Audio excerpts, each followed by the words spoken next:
Voltamos agora com o universo da leitura e eu tenho uma confissão a fazer para vocês. Não teremos uma consulta urgente hoje.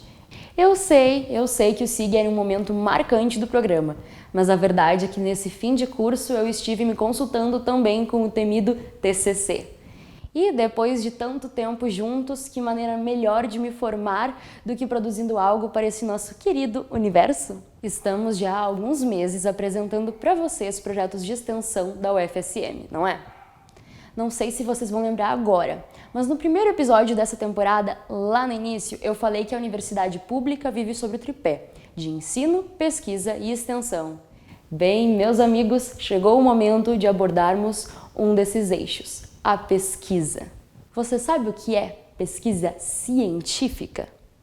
Resumidamente, é um processo de investigação, no qual é proposto um problema, uma questão que vale a pena ser respondida, e então busca-se métodos para coletar e analisar dados, para enfim chegar a conclusões que respondam às propostas iniciais. Apesar do grande número de publicações científicas realizadas pelos alunos e professores dentro da universidade, muitas vezes parece que esse conhecimento ainda não chegou para todos, certo? Foi justamente por isso que o meu projeto de conclusão foi esse novo quadro que vocês verão a seguir. Confiram agora!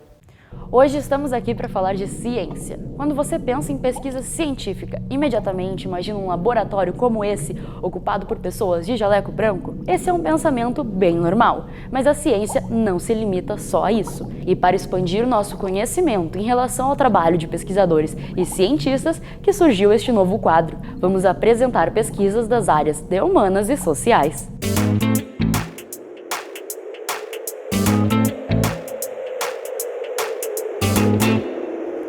Estamos aqui, na sala de casa, porque as ciências que estudam o ser humano podem levar os pesquisadores aos mais diferentes cenários, até mesmo a sala de estar de seus estudados. Trazemos aqui hoje a pesquisa Representações Televisivas e Juventude, da professora, doutora e pesquisadora da UFSM, Veneza Roncini. A professora Veneza estuda recepção, ou seja, o uso que as pessoas fazem daqueles produtos midiáticos com os quais têm contato, como novelas, filmes, telejornais, como elas os consomem e como esse consumo afeta a vida delas.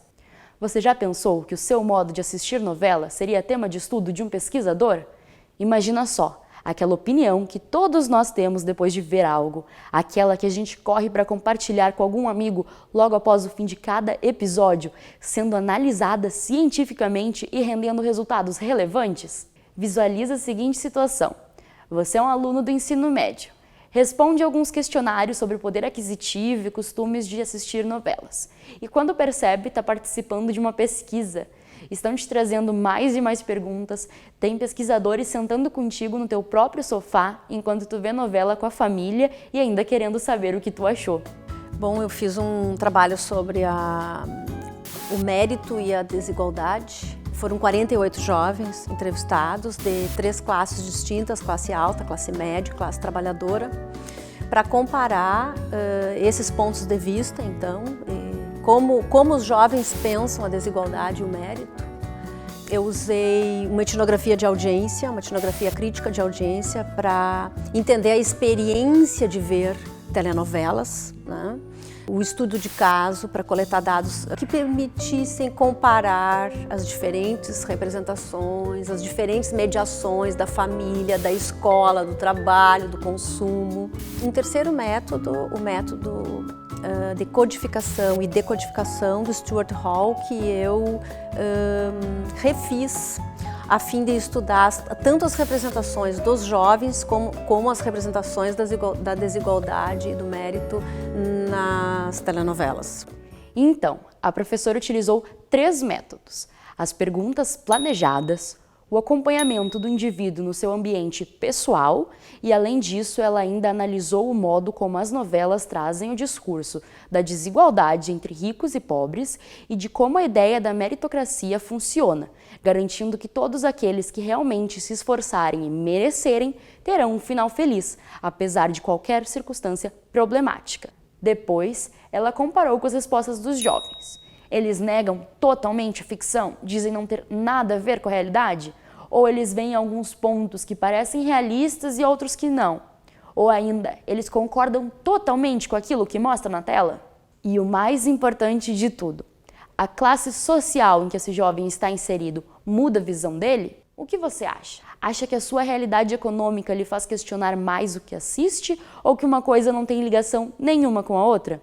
Foi muito interessante porque se comprovou que a ideologia meritocrática é algo que é assimilado pela maioria dos jovens, independentemente de classe social. Todos eles acreditam no mérito e na crença de que se você se esforçar, se você fizer o que está ao seu alcance, você vai ter uma mobilidade social, você terá uma posição na sociedade mais confortável. Mas o que também se observou é que os jovens de classe trabalhadora são mais críticos em relação à desigualdade.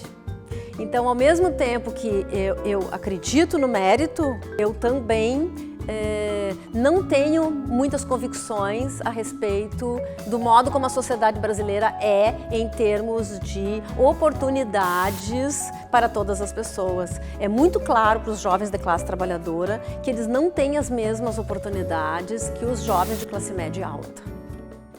Resumindo, essa foi uma pesquisa desenvolvida durante 3 anos, com foco em jovens e na sua percepção de desigualdade e meritocracia, por meio de novelas. Ela serviu para descobrir que jovens de classes mais altas tendem a ter uma visão mais otimista das situações sociais desiguais e não enxergam essas representações na ficção de maneira tão crítica quanto aqueles de classe popular.